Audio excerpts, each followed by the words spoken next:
At the starting we see, John Wick receives a beagle puppy named Daisy that Helen intended to send before she dies so that he can deal with his grief after losing his wife, Helen, to a fatal illness.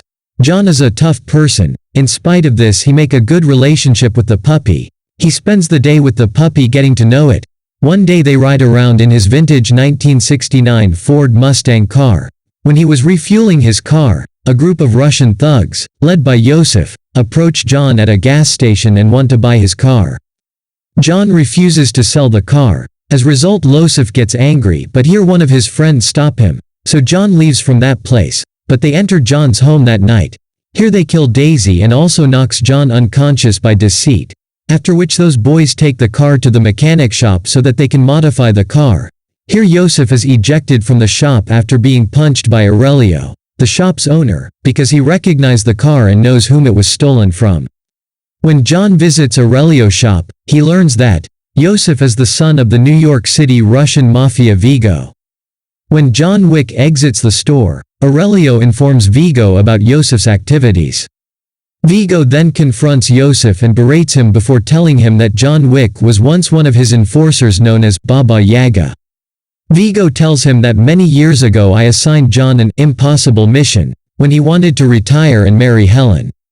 In this mission he had to execute several high-level assassinations quickly.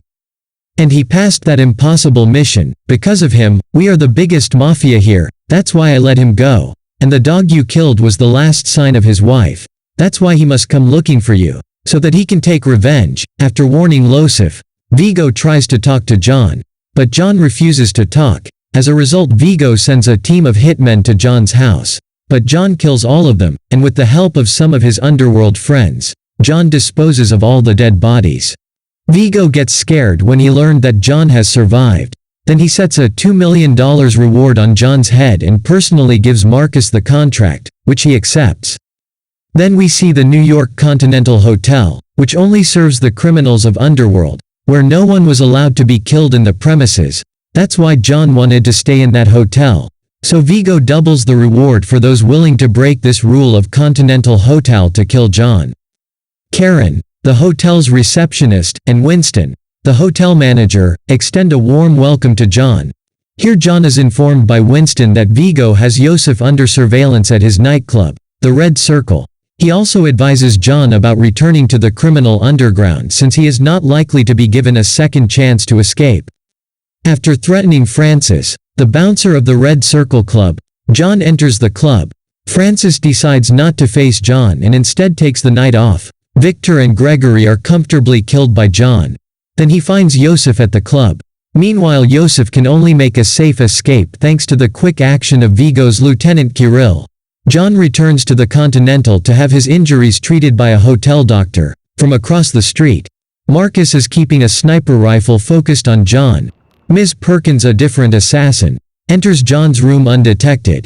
Marcus shoots the pillow next to John on the bed to let him know she's there. Taking advantage of this, John takes her on his gunpoint.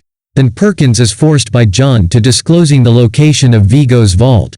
John knocks Perkins out cold before leaving her to wait for the hotel's punishment with fellow assassin Harry. Shortly after John leaves, Perkins manages to free herself and murder Harry. John visits a church in Little Russia and defeats the security staff who protects Vigo's assets and extortion documents. After setting the whole inventory on fire, John waits for Vigo and his men to show up. John attacked Vigo and his men, but he is finally overpowered when Kirill runs him over with a car, leaving him unconscious, and captures him. John is made fun of by Vigo for believing he can leave his old life, and for taking everything personally because of a puppy. Here John explains that Yosef snatched Daisy, who was his last shred of hope in the world, from him. After giving the order to assassinate John, Vigo departs. Marcus comes in once again and kills John's executioner. When John is free, he kills Kirill by strangling him. When Vigo's car is being pursued by John, it crashes. Then Vigo tells John Yosef's location out of fear for his execution, and here he promised to release him from the contract.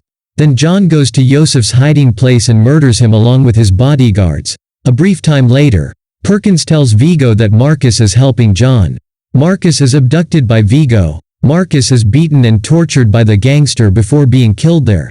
To have Perkins surprise John at Marcus's house, Vigo contacts John to inform him that Marcus has passed away. Perkins is, however, called to a meeting with Winston, who executes her for killing Harry on Continental property. Vigo intends to fly out of the city. Winston tells John over the phone, the majority of Vigo's remaining men, including Vigo's second-in-command Avi, are killed by John as he rushes to New York Harbor. Here hand-to-hand battle breaks out between Vigo and John. When Vigo pulls a knife, John allows himself to be stabbed in order to take control of it. Then, John stabs Vigo mortally in the neck with the knife. As a result, he died. After this injured John enters an animal hospital to receive medical attention. He sees a pit bull puppy. Here John frees the dog from the cage and the two walk on the path, where John had a good time with his wife for the last time. This story ends here. If you like this video, please like and subscribe this channel.